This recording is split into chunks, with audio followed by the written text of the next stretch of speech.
This is a vintage men's magazine from 1941.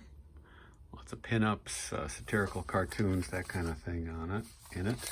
It's in pretty good shape. These kind of ephemera sell, but they do take a while normally.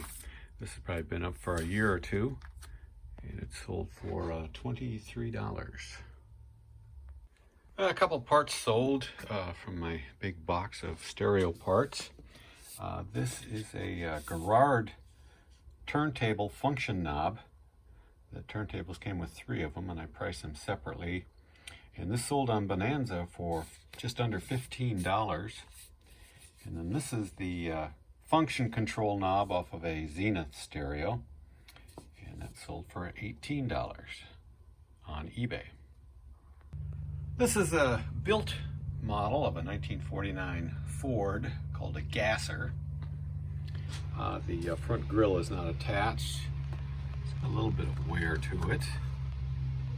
This has been up for several years now. Probably it hasn't sold yet because it's just not perfect and it's customized, probably not to everybody's liking. But this one finally sold on a best offer of $25. This is a telescoping antenna off of a non-working boom box that I stole the speaker out of to repair another. So while I was at it, I took the antenna off. They're usually just attached with a screw. And this sold for 12 bucks. This is a RCA 45 RPM record player with a tube amplifier. I acquired this several years ago. It's only partially working. It does require a special skill set that I needed to learn, and I just haven't taken the time to learn it yet, to take it apart and replace some of the parts that are faulty. But it's in great shape, and after a few years of holding on to it, I did a little research, and it sells in this condition for some pretty good money. And this sold for $175. This is an 8-track tape that came with your brand new 1978 Oldsmobile. Sort of a demonstration tape if you ordered your car with an 8-track player. Contemporary music from the time. I had this up for sale for quite a while, a number of years. Then I finally decided to replace the foil splice and advertise it as a serviced cartridge.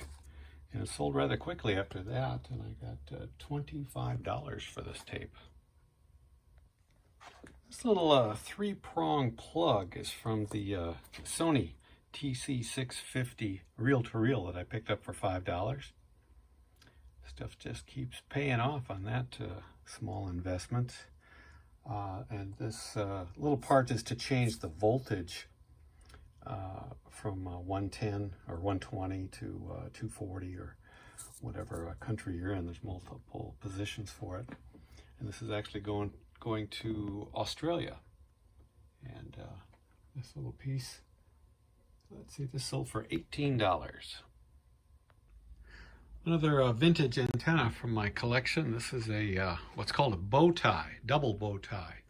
It's actually a UHF, ultra high frequency antenna, channels 13 through, what was it, 83, I think. And these were often made or sold by Radio Shack under the Archer name. And I put this up for sale a few weeks ago, and it sold for $45. This is a older auto repair manual made by the Motor Publishing, and which I believe is a division of Hearst. But this covers 67 to 73. I found this at a garage sale a couple of weeks ago. There was a lot of 18 books in boxes, and they're asking $1 a piece, which is pretty reasonable.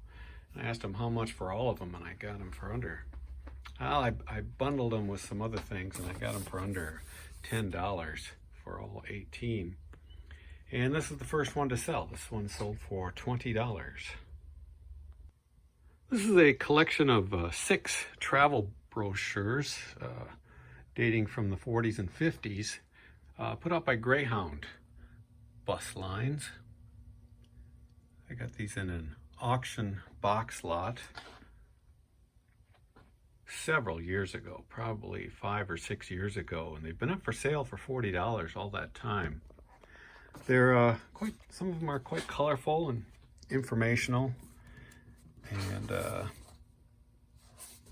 but I wasn't getting any takers until yesterday. Somebody made a $35 offer, and that was good enough for me. These vintage pencil sharpeners from the collection I bought continue to sell, maybe 1 or 2 a month now. This is a mint green Dixon number 15 pencil sharpener. Nice hammer finish on the standard.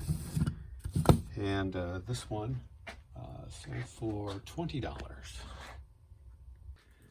This is a tube amplifier. It's branded an ICO ST70. And I acquired this last year with some other stereo equipment in a cabinet, and removed it, cleaned all the controls, and got it working pretty good order. Although I did a video and showed some of the things that were a little iffy on it. But this is from the days when guys would often build their own amplifiers from kits, but I believe this one was actually factory built. And I have had this up for sale since late last summer, I believe, for $800, and yesterday got a $700 offer for it. And during these slow times, certainly willing to let it go for that. This is a Sony Discman, car-ready Discman, that I've had up for sale for several years. I tested it out and it works fine. It's just the unit only, no power supply or earphones or anything. And this finally sold for $20. This pair of, looked like they were done at home, Get Our Done hats. They're pretty nice trucker hats, the classic foam front mesh back hat. And I have these up for sale separately, and the same guy bought both of them, but he bought them separately, separate shipping charges and everything. So that's the way I'm going to send them, in a couple different boxes. And these sold for $14 a piece. There's a couple more of these piano key push buttons from a Telefunken radio. These are located on the in front of the dial. It controls the functions. These often get brittle and break.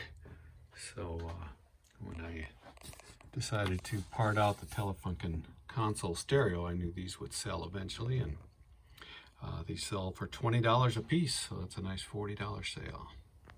This vintage Motels concert announcement poster was part of 3 I bought at an auction. They were actually under cellophane and taped to the back of, or to a piece of cardboard. And I got them because they were pretty cheap. I wasn't sure if they would sell. And actually one of them is a Jerry Garcia band, and that one seems to go for a lot of money. The other was a Bobby Bear and Roseanne Cash. And this Motels is probably the worst condition of them all. It's got a little chunk out there and it's been folded. And there's actually a piece of tape on the back. But it's a pretty rare poster. It's from Sonoma State University. And it didn't take very long, about a week to sell, and it sold for $60.